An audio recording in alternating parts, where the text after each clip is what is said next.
Hi everyone, my name is Jane. In this vlog, I am going to share with you one topic na matagal ko nang gustong i-share pero hindi pa ako nagkaroon ng chance na i-share with you. Karamihan sa mga Koreans, hindi sila mahilig sa surprises.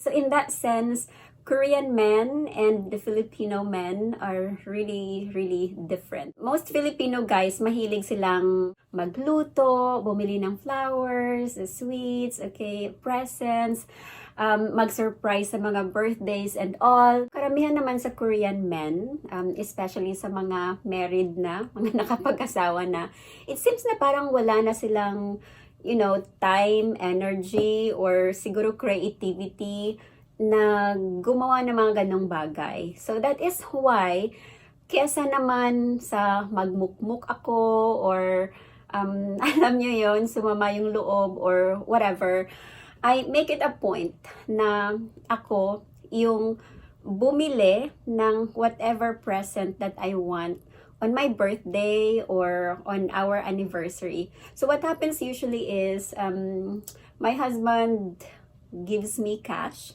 And then, I decide kung ano yung gusto kong bilhin or kung ano yung gusto kong gawin with that money. Madalas yung ginagawa ko is, bumibili ako ng mga, pinapadala ko sa Pinas, sinasama ko sa box, mga ganyan. He told me this year to buy something just for me. And I'm going to share with you kung ano yung mga binili ko for our anniversary this year. So one of the things na binili ko for our anniversary this year is this kitchenware or para siyang kitchen pot set. Matagal na akong hindi nakabili ng kitchenware and nakita ko to siya on Facebook. This was on sale, kaya I grabbed na the chance. There are 4 pieces na kasama nito. Napaka-sturdy niya. Itong dalawang to, these are like, I think para siyang saucepan. And then, this is like a small pot. Maganda siyang lutuan ng ramyun, noodles, or I think pwede din yung stew. So, pwede siyang ganyan kasi kasyang-kasya sa isa. This one naman is a bigger pot na perfect for soups. But I feel like this is going to be one of the very useful ones. Madalas akong gumawa ng pasta. Alam mo yung mga like one pot pasta or mga ganong lutuin. So, para isahang hugas na lang, diba? So, ayun. Actually, hindi siya really for me. It's like for the family. But then, yung essence naman ng wedding anniversary is, so, para sa buong family naman din yan. Next item na kinuha ko or binili ko is this Clio foundwear cushion. This is going to be the first time na gagamit ako nito. Number 21, yung yellow beige na tone. Okay. And naka-sale siya at the same time. May freebie siya na AirPod pouch. Yung ganyan. And of course, ito yung loob niya. Meron siyang refill. O, diba? Nakakatuwa. And ito yung pinaka main compact niya. Of course, made in Korea and good for 12 months after opening. So, tingnan natin kung ano yung magiging parang effect niya. So, ganyan siya, of course, sa loob kasi naka-sealed siya. Ayun. Ganyan siya. So, right now, wala akong makeup. Nothing. No mascara. Lip balm lang after I washed my face and put on my skincare. Oh, it's nice. Hindi siya masyadong makapal. Kahit na konti lang yung i-apply mo, para lang siyang cover talaga. Ayan. Oh my God, ang ganda niya. Ang ganda sa skin. I mean, like, look at my skin. It became even more parang glowy. Ang ganda niya sa skin. Oh my God. So, I will probably post a separate video of my review nitong cushion na to. But so far, I like it. Napaka-smooth lang niya sa skin. Wow! Ang ganda niya. Super. Anyway, this is the second one. Ito. And yung pangatlo, I only got four items lang. Okay? Yung pangatlo, bumili ako ng jewelry.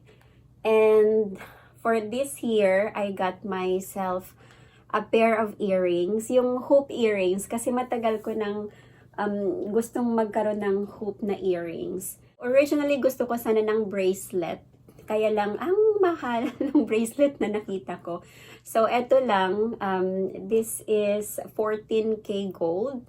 And ano lang, very simple. Feeling ko lang kasi bagay sa akin ang hoop na earrings. Lalo na because I usually tie my hair, yung parang ganyan, diba? Ayun.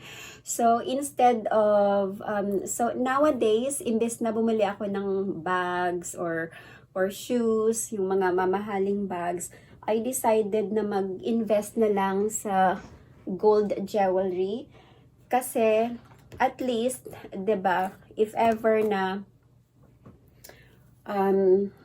eventually kapusin, pwede siyang ibenta. Ayan. So, feeling ko talaga bagay siya sa akin. Feeling ko lang. Okay. Pero yung pinaka-reason kung bakit ko siya binili is because just in case na nagka-emergency or kailangan ng, you know, extra money. Okay. And the last thing na binili ko, alam nyo naman, for those of you following my page, alam nyo mahilig ako recently sa Beauty Derm products. Nagka-promo yung Beauty Derm Korea, and kapag bumalik ka nitong regular na set, merong free na, eto, yung facial wash, free yan siya. And then, meron ding free na serum na gold, Christox serum na gold. Ayan, free yan siya. And meron ding, yung pinaka-reason kung bakit ko siya binili, itong promo na to, is because of this hair remover, yung parang eyebrow hair remover. Yung itsura niya, para lang siyang pen na ganyan. And, okay, ayun. So, kapag gagamitin mo siya, okay, so halimbawa, ayan, kapag may extra hair, halimbawa, dyan, okay, hindi mo na kailangan gumamit ng blade or anything. So, eto lang. Eto lang. So, halimbawa, okay, meron akong extra hair dyan.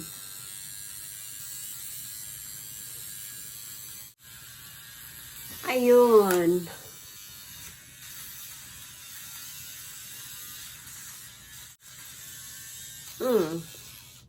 Ayun. 1 minute, tapos na. So, I was really excited for this.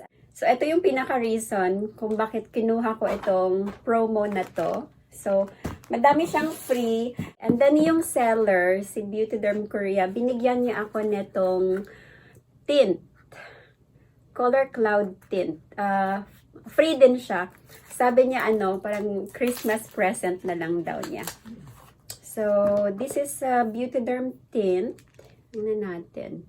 This is called Never Regret. Never Regret. And ang kulay niya is para siyang dark na red. Okay, tingnan natin. Ayan, dark red siya. Ayan.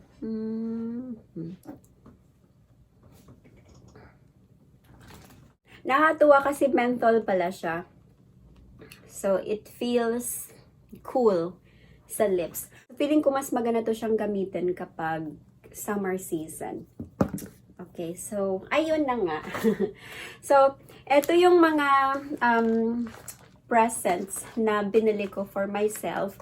Some of the money, actually, ginamit ko pampadala sa Pinas. Kasi nga affected ng nakaraang bagyo yung brother ko, tapos yung mama ko. So, I sent extra money for them. The rest of it, ito yung mga binili ko for myself.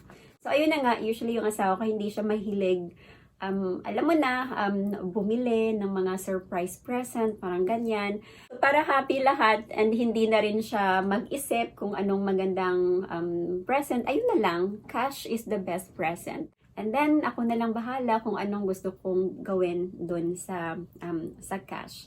So that's all for today's video. If you enjoyed watching, please don't forget to give this video a thumbs up. And if you haven't yet, I hope that you'd consider subscribing to support my channel.